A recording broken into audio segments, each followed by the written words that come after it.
교재 228쪽 제12장 인적자원 관리가 되겠습니다.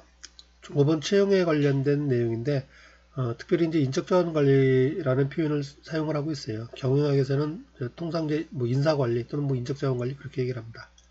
그만큼 그 종업원 채용이나 고용 또는 교육 관리 등이 이제 상당히 중요하다고 볼 수가 있는 거죠. 실질적으로 이제 아이템이나 자본 등이 이제 중요하지만은 그런 물적 자본 이외에 인적 자본도 기업의 성공에 굉장히 큰 요소를 차지합니다. 그래서 이렇게 이제 별도의 챕터로도 이제 나와 있는 거고, 그리고 이제 경영학에서도 인사관리 그래서 5가지 또는 6가지 기능 중에 하나로 들어가 있는 내용이 되겠습니다. 그런데 이제 저희는 이제 창업에 관련돼서 하는 거다 보니까 그 창업 시 최초에 종업원 채용하고 그리고 좀 관리하는 이제 그런 측면에서 이제 간략하게 이렇게 좀 내용을 살펴보도록 하겠습니다. 자, 교재 230쪽에 보시면은 직원 채용 방법이 나와 있어요. 자, 230쪽입니다. 직원 채용 방법. 통상적으로 이제 처음에 그 창업을 하게 되면은 이제 개인 이제 혼자 1인 사업장 되는 경우가 이제 많은데 조금이라도 이제 규모가 커지게 되거나 그러면 이제 종업원을 고용을 해야 되겠죠. 그럴 때 이제 종업원 고용 어떻게 할 것인가 하는 거예요. 여기 보시면은 구인 공고 작성, 직원 채용 절차 이렇게 되어 있는데 실질적으로 우리가 주변에서 이렇게 봤을 때 만약에 회사라면은 이제 정규 그 모집 공고를 내서 채용을 해야 될 테고요. 그런데 개인 기업이라 그러면은 개인 기업도 보면 이제 정규직으로 뽑을 수가 있고 임시직으로도 뽑을 수가 있잖아요. 임시직은 흔히 이제 아르바이트라고 얘기를 하고요. 정규직으로 뽑을 거라 그러면은 역시 채용 공고를 내서 정식으로 뽑는 게 당연히 좋겠죠.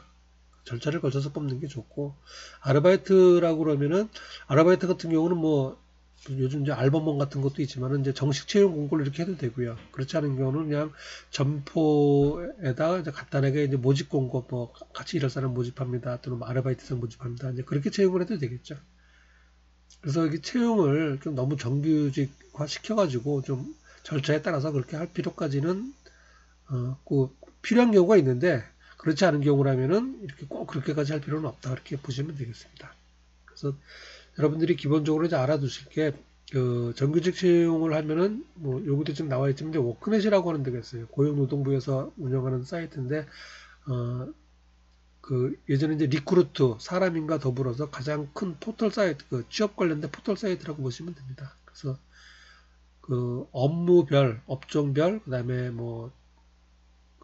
지역별, 그리고 이제 각종 조건에 따라서 학력, 그 다음에 급여 수준, 다 세부적으로 나눠져 있어요. 그래서 구인구직이 잘 이루어지는 곳이 이제 워크넷이다라고 보시면 되고, 여러분들은 아무래도 이제 아직 학생 신분이다 보니까 이제 이런 거는 이제 아직 접할 일이 많지 않을 거예요. 근데 이제 2학년 돼서 이제 취업 관련돼 갖고 실제 여러분이 이제 취업 알아보게 될 경우에는 아마 많이 접속을 하고, 그리고 이제 여러분 담당 지도 교수님들이 아마 따로 이렇게 설명을 좀 해주실 겁니다.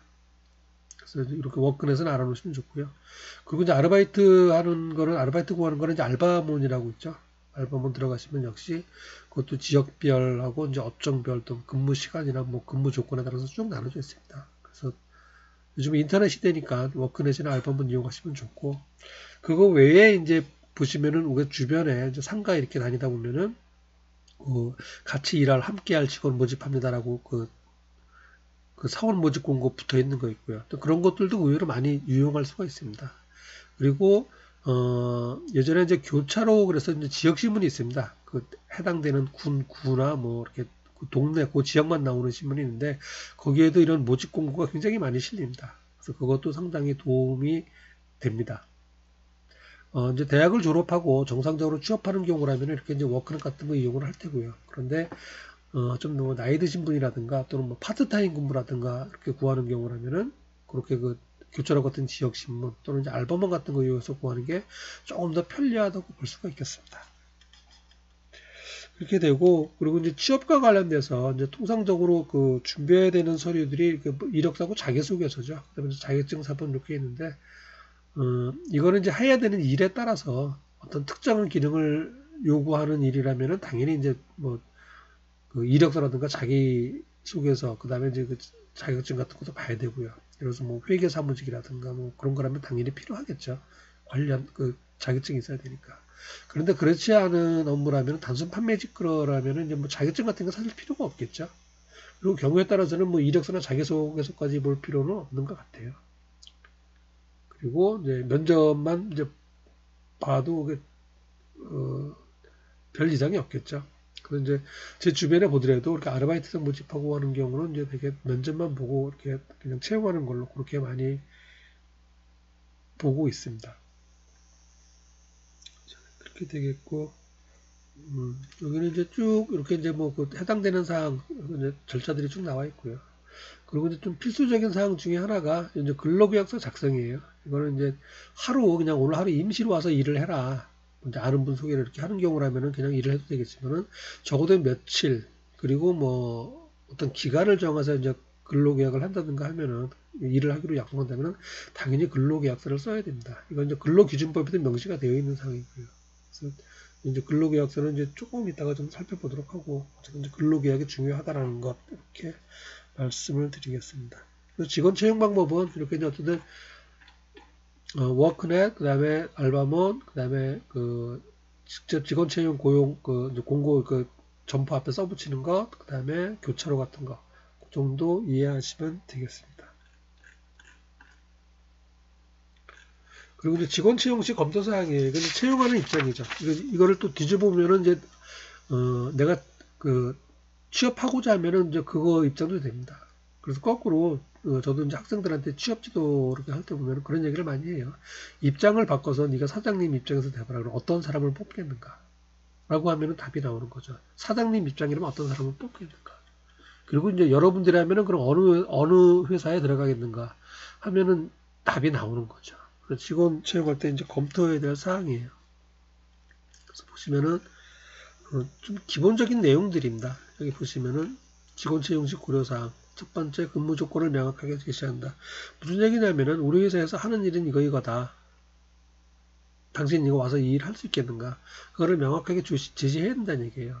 몇 시부터 몇 시까지 근무하고 며칠 근무하고 휴게는 어떻게 되고 하는 일은 뭐고 급여는 어떻게 되고 그 다음에 복지 조건 어떻게 되고 하는 거를 명확하게 제시를 해줘야 된다는 얘기입니다. 그래야 거기에 맞춰서 그 종업원 입장에서도 면접 보는 사람 입장에서도 아 내가 여기 들어가서 일을 열심히 할 수 있겠구나 해볼만 하겠구나 아 여기는 내가 생각하는 조건하고 안 맞겠구나 판단을 하는 거겠죠. 그래서 이거는 그 채용하는 사람이나 또는 이제 그 면접 보는 그 응시하는 사람이나 가장 중요하게 생각하는 게 첫 번째입니다. 근무 조건이 어떨까 보는 거. 이거는 서로 중요하다고 볼 수가 있겠습니다. 그리고 요거는 이제 이제 명시적인 사항은 아닌데 이런 목적도 있습니다. 보면은 채용 시 신분 확인 및 필요 서류를 꼭 받아놓는다. 요즘 보면은 뭐 사람을 속인다 그럴까요? 뭐 사기를 친다 그럴까요? 그런 경우가 많이 발생을 하잖아요. 그렇기 때문에 서로 간에 확실하게 해주기 위해서 아까 얘기한 이제 근로계약서 쓰는 것도 물론이고 반대로 사장님 입장에서는 그 고용하는 사람의 신원이 확실히 필요한 거죠. 어디 살고 있고 뭐 하는 사람이고 뭐 그런 것도 필요하기 때문에 관련된 서류를 받아놔야 된다는 얘기예요.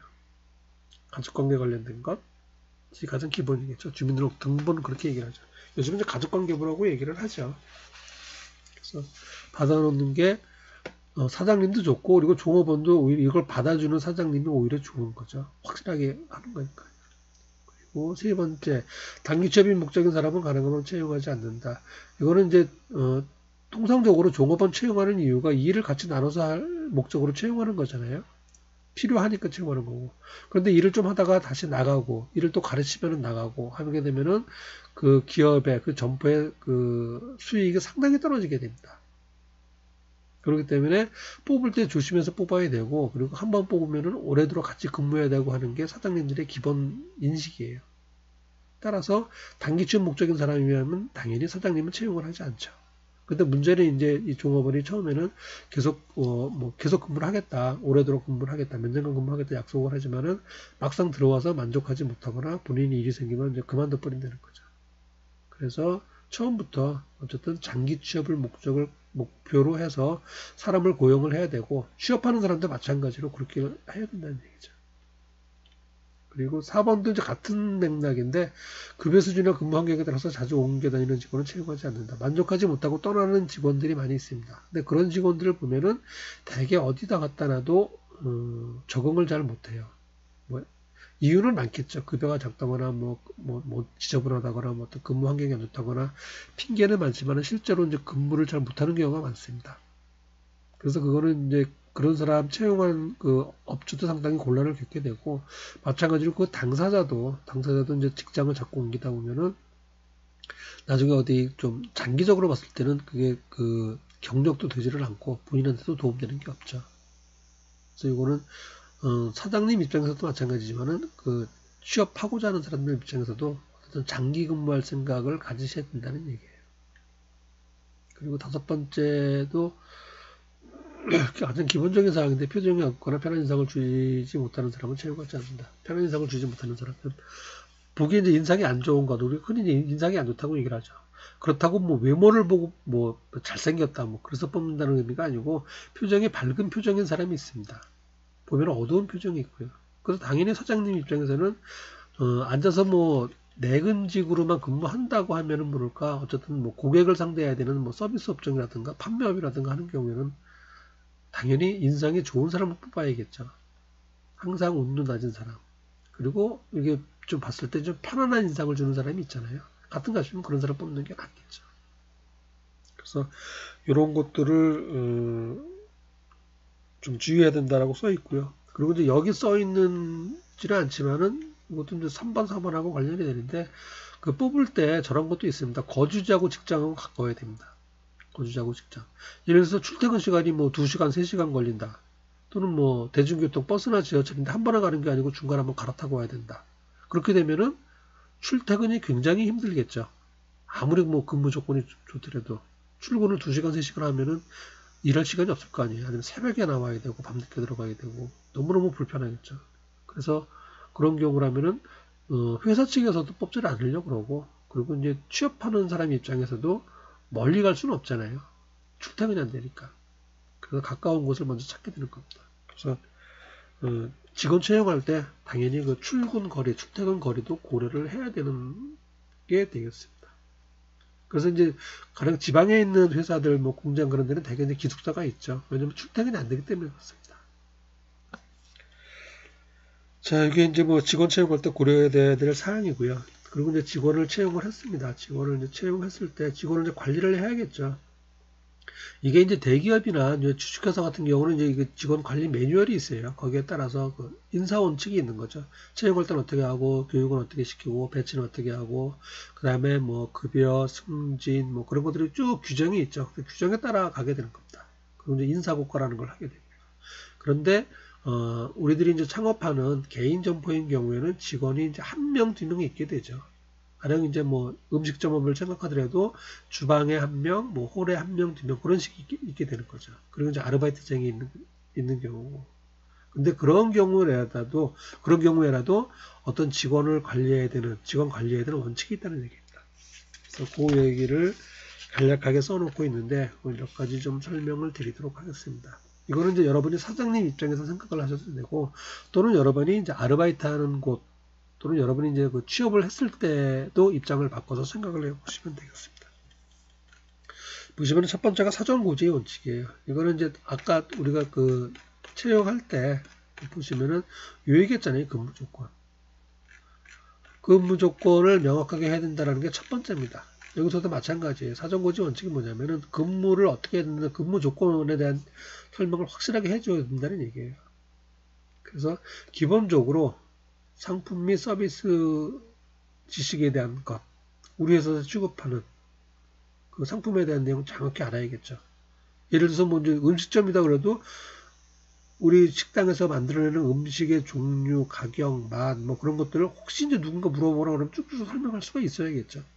그런 내용이 되겠습니다. 그리고 업무 내용과 근무 원칙, 해야 되는 업무가 무엇이 있고 어디까지가 있다는 얘기예요. 그리고 이제 근무 원칙, 근무 시간이라든가 뭐 근무 요일, 뭐 그런 것들이겠죠. 그런 거 이런 게 없다 그러면은 뭐 이게 통제가 안 될 거 아니에요. 그래서 업무 내용은 이제 근무원칙 정확하게 해줘야 되고, 그리고 이제 권한과 책임이에요. 당신이 할 수 있는 일을, 당신 권한을 할 수 있는 일은 어디까지고, 그리고 그거에 대해서는 이만큼 책임을 져야 된다. 이런 권한과 책임이 명확해야 일을 열심히 하게 됩니다. 내가 맡은 일이니까. 그리고 내가 해야 되는 일이니까. 그런 책임의식을 가지고 해야 된다는 얘기예요. 그래서 여긴 상품에 대한 관련된 지식, 업무 내용, 요건 기본이고요. 그거 외에 제일 중요한 게 제 개인적인 생각이긴 하지만은 권한과 책임 부여하는 게 가장 중요하다고 생각을 합니다. 종업원에 대해서 권한과 책임, 어디까지가 너의 권한이고, 그리고 그 점에 대해서 명확히 책임져야 된다. 그래야 일을 열심히 하겠죠. 그리고 또 하나, 그렇게 일을 열심히 했을 때 성과가 오를 거 아니에요. 그럴 때 성과 측정을 어떻게 한다. 영업사원이라면 당연히 매출액으로 측정이 될 테고요. 다른 내근직 사원도 측정 방법들이 있어요. 그래서 어떻게 성과 측정을 어떻게 하고, 그래서 성과가 얼마 이상 있으면은 보상을 해주는 게 기본이 되겠습니다. 책임과 권한 일러주고, 성과 측정하고, 보상있고. 그리고 당연히 성과가 필요 이하로 미달했을 때는 페널티가 있는 게 되겠죠. 페널티라는 게 직무에서 배제시킨다든가, 이전을 시킨다든가, 이제 그런 일이 되겠죠. 그래서 이게 가장 기본이고, 이러한 것들은 이제 면접 보고 사원들 뽑을 때 기본적으로 이런 아주 세세한 건 아니지만 기본적인 얘기가 되어 있어야 한다는 얘기예요. 그리고 채용하고 나서도 수시로 이거에 대한 거는 자세하게 안내 교육을 해줘야 한다는 얘기가 되겠습니다. 이게 제일 중요한 내용이 되겠어요. 사전 고지 원칙. 그리고 그거 외에 이제 고객 접점 관리, 그래서 직원이 이제 고객을 접하니까 실제 고객을 접할 때 어떤 외모라든가 태도라든가 복장 그런 것들이 되겠죠. 그래서 여러분들 이제 백화점이나 그런 서비스업 하는 데 가보면은 되게 직원들이 단정하다라고 표현을 해야 되나요? 청결하고 단정하고 어쨌든 좀 기분이 좋은 그런 느낌을 갖게 만들잖아요. 그게 기본이겠죠. 근데 복장이라든가 머리 스타일이라든가 그러니까 딱 봐서 불쾌할 정도라면은 저런 사람이 왜 여기 있지라고 생각할 정도라면은 그 업소에 그 점포에 들리질 않게 되겠죠. 그래서 이런 건 이렇게 해주는 것도 서로 간에 이제 그 주인과 그다음에 그 점원과의 약속이죠. 이런 것도 지켜줘야 된다는 얘기입니다. 그리고 관리 매뉴얼이 있겠죠. 이런 것도 복장에 대한 매뉴얼이 있겠죠. 자, 그 다음에 이제 솔선수범의 자세예요. 이거는 이제 경영자가 먼저 모범을 보여준다는 얘기입니다. 사장님이라고 앉아서 이렇게 인터넷이나 하고 있고 하면은 직원들이 잘 일 안 하게 되죠. 그리고 사장님이 이제 조업원들한테 맡겨놓고 매일 골프나 치러 다니고 놀러 다니고 그러면은 그 점포는 바로 망하죠. 항상 사장님이 같이 일을 하고 조업원과 똑같이 일을 해야 된다는 얘기예요. 성실하고 열심히. 솔선수범이라고 흔히 얘기하죠. 이거는 이제 군대 어떤 전투 그런 데서도 많이 얘기하죠. 상관이, 장관이, 장교가 솔선수범, 먼저 앞서 나서는 걸 보이면 뒤에 부하들이 잘 따른다고 얘기를 하죠. 그래서 전투를 승리로 이끈다고 얘기를 합니다. 그래서 부하 직원하고 이제 부하 병사들이 자는 곳에서 같이 자고, 그 정도 열악한 곳에서 음식 같이 먹고 그렇게 한다고 얘기를 하죠. 솔선수범이라고 얘기를 합니다. 기업에도 똑같이 적용이 됩니다. 경영자가 먼저 모범을 보여주어야 된다는 얘기예요. 자, 그리고 이제 직원에 대한 배려인데, 이거는 아까 얘기한 대로 이제 성과를 평가하고 거기에 대한 보상이에요. 그래서 이제 직원들이 열심히 일해서 성과가 높아졌으면 당연히 보상을 해준다는 얘기입니다. 가령 대기업들 있잖아요. 삼성전자니 현대자동차 이런 데 보면은 되게 연말에 보면은 이제 성과급을 지급한다고 나와요. 그런데 그게 뉴스에도 간혹 보도가 되는데, 자기 전체 연봉에 좋았을 경우에는 600%, 700% 그렇게까지도 준다고 합니다. 모든 종업원들이 노력한 결과로 나타나는 게 매출액이고 영업이익이죠. 그래서 이익이 많이 났으면은 그거를 직원들한테 보상을 해준다는 얘기예요. 그렇게 보상을 받으면은 직원들은 당연히 조금 더 열심히 일할 생각을 갖겠죠. 내 직장이라는 의식을 갖고 있을 테고요. 그리고 반대로 요즘 코로나로 인해서 이제 굉장히 이제 매출이 떨어지고 이제 기업 자체가 위험하다 그러면은 무급 휴직을 하거나 아니면은 이제 성과급 같은 거 다 안 받고 또는 급여의 일부까지도 반납하기도 하고 그러죠. 왜냐하면 내 직장이니까 그렇게 한다는 얘기예요. 그래서 어쨌든 직원에 대해서 그렇게 이제 배려를 해야 된다 그런 의미가 되겠습니다. 우리 이제 뭐 당근 거 찍찍 그렇게 얘기를 하죠. 그런 얘기도 합니다. 자, 다음 5번째는 이제 교육과 훈련이에요. 작은 점포라면은 일반 판매직 사원이라면 뭐 별다른 교육과 훈련 같은 게 필요가 없겠죠. 그런데 어떤 기능을 요구하는 뭐 그런 일이라면은 당연히 교육과 훈련이 필요합니다. 그래서 뭐 그 주식회사 같은 경우는 이제 직원들 정기적으로 연수를 시켜요. 그래서 관련된 업무를 가서 좀 전공으로 해서 배워올 수 있게끔 그런 학원도 있습니다. 직무 연수만 하는 학원도 있고 그러기 때문에. 그런데 이렇게 뭐 따로 회사에서 돈을 줘서 이제 근무 외 시간에 하기도 하고 또는 이제 아예 휴가를 받아서 이렇게 하기도 하고 그렇습니다. 그리고 뭐 대학을 보내주는 뭐 그런 경우도 있고요. 그래서 어쨌든 그 교육과 훈련은 그 인적자원 관리에서 필수 요소의 하나입니다. 필수 요소.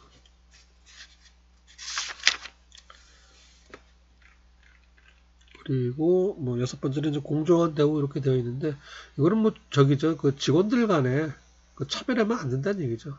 이거는 뭐 어느 조직이나 마찬가지죠. 누구 특정한 사람만 잘해주고 그렇게 되면은 객관성이 깨지게 되면은 그 조직 분위기를 해치게 되고 그다음에 그 직원들 사기도 떨어지고 그렇게 되죠. 직원에 대한 편에는 조직 전체 분위기를 해치고 직원들 간에 분란을 일으키는 것입니다. 이렇게 되면은 조직이 갈라지고 망하게 됩니다. 이게 겉으로 잘 드러나지 않는 것 같아도 조직 구성원간에 어쨌든 그 분란이 생기면은 그 조직은 거의 망한다고 보면 돼요.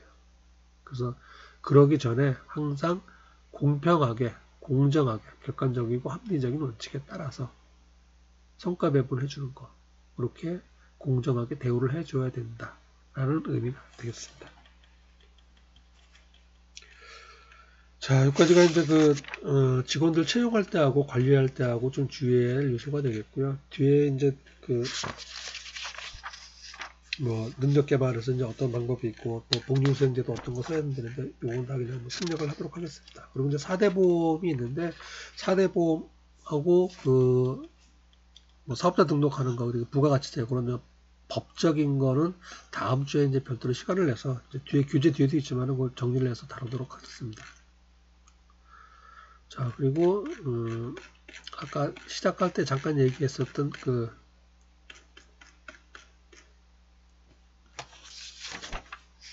지금 교재에는 있는데 여기는 지금 빠져 있네요. 지금 여기 이 파일에는 없는데 교재 241쪽에 보시면은 표준 근로계약서라고 하는 게 있어요. 근로계약서. 그 사원을 모집할 때 항상 뭐 아르바이트생을 채용하더라도 근로계약서를 작성을 해야 됩니다. 또는 여러분이 어디 알바생 들어가도 마찬가지예요. 아르바이트 할 때도 항상 근로계약서라는 걸 작성을 해야 되고 그게 이제 근로기준법상에 나와 있는 내용이에요. 그래서 작성해야 되고 그런데 지금 화면상이 없어가지고 오늘 여러분이 교재를 참조하시기 바랍니다. 보시면 이제 근로계약서에 들어가는 내용들이 근로기간, 뭐 장소, 업무 내용, 그 다음에 뭐 임금에 관련된 내용들 그런 것들이 들어가 있어요.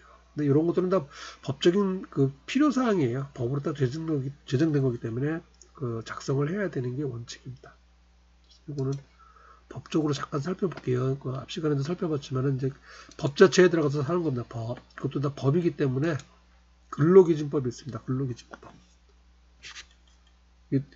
지금 회사에 굉장히 큰 영향을 미치는 법 중에 하나예요. 상법보다 오히려 더 크게 미친다고 보시면 됩니다. 근로기준법. 여기 보시면은 제17조에 이렇게 나와 있습니다. 근로조건의 명시. 사용자는 근로계획을 체결할 때 근로자에게 다음 각호의 사항을 명시하여야 한다.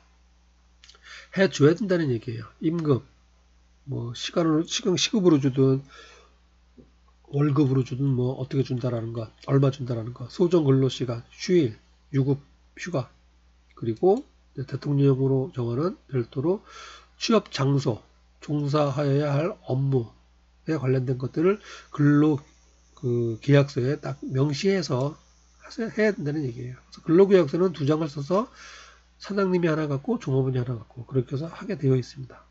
그래야 나중에 어떤 분쟁이 생겼을 때도 딱딱딱 법적인 처리하기도 좋고 그렇습니다. 그래서 이거 해야 된다는 것 하나 하고 그리고 이제 여러분이 상식적으로 좀 알아줘야 될 내용이 있어서 그건 잠깐 좀 말씀을 드리겠습니다. 여기 보시면은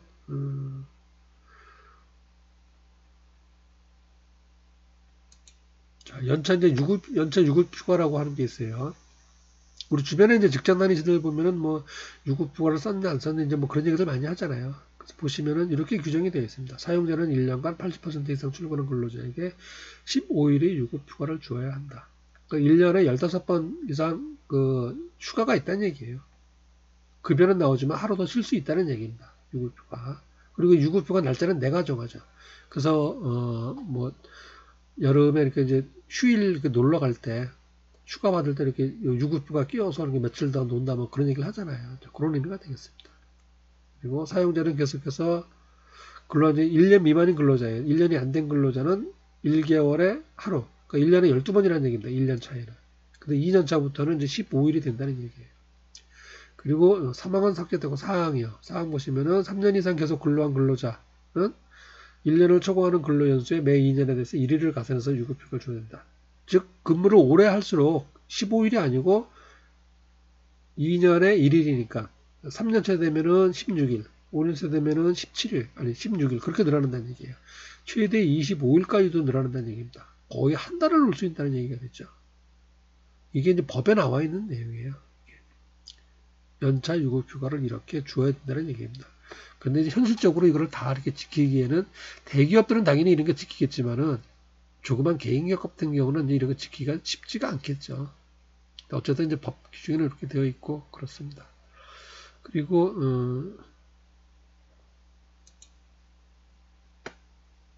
요것도 있습니다. 요건 이제 여러분이 그 주휴수당이라고 그러죠. 주휴수당 계산할 때 그 근거가 되는 내용이 되겠습니다. 제55조. 사용자는 근로자에게 일주일 평균 1회 이상의 유급휴일을 보장해야 한다. 따라서 여러분이 이제 어디 가서 아르바이트를 뭐 일주일 했어요. 이제 5일이에요, 주로. 5일 했으면은 하루 유급휴일을 줘야 된다는 얘기예요. 휴일은 휴일을 노는 거지만은 유급, 급여가 있어야 한다는 얘기입니다. 그래서 쉽게 생각하면 5일 근무하고 6일치 급여를 받는다는 얘기예요. 그걸 이제 유급 주휴 수당이라고 얘기를 합니다. 자, 그거는 제가 이제 별도로 좀